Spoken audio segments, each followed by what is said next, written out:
মাত্র 4.5 ঘন্টার ব্যবধানে রাজধানীর গুরুত্বপূর্ণ 3টি স্থান থেকে 3টি মরদেহ উদ্ধার করেছে পুলিশ। গেল রাতে শাহবাগ থানার 3 জায়গা থেকে উদ্ধার হওয়া একটি মরদেহ শনাক্ত করা গেলেও বাকি 2 নারীর মরদেহের পরিচয় এখনো মেলেনি। অপমৃত্যুর মামলা হয়েছে শাহবাগ থানায়। Japan Bangladesh joint venture company JBS holdings limited. Dhaka medical কলেজের মর্গে পড়ে আছে আশরাফ মণ্ডল নামে 40ঊর্ধ্ব এক ব্যক্তির মরদেহ। বৃহস্পতিবার সন্ধ্যা 7টায় শাহবাগ থানার পাশেই ঢাকা বিশ্ববিদ্যালয় কেন্দ্রীয় জামে মসজিদের সামনের ফুটপাত থেকে মরদেহটি উদ্ধার করে পুলিশ।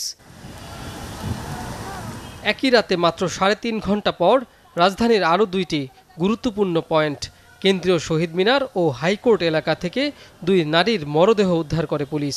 প্রকাশ্যে রাস্তার পাশে এত কাছাকাছি অল্প সময়ের ব্যবধানে 3টি মরদেহ পড়ে থাকাকে স্বাভাবিক মৃত্যু মনে করছে না পুলিশ। লাশের পরিচয় শনাক্ত করাটা হচ্ছে আমাদের প্রধান কাজ। তো আমরা তাদের ফিঙ্গারপ্রিন্ট নেওয়ার জন্য আমরা সিআইডি এবং পিবিআইয়ের শরণাপন্ন হই। তারা আমাদেরকে ফিঙ্গারপ্রিন্টের তথ্যগুলো দিয়ে সহযোগিতা করে। একই সঙ্গে পুলিশ জানায় শাহবাগ এবং আশপাশে ভাসমান হিসেবে থাকত 3 জনই। একজনের মরদেহ শনাক্ত করতে পারলেও বাকি 2 জনের পরিচয় নিশ্চিতে কাজ করছেন তারা।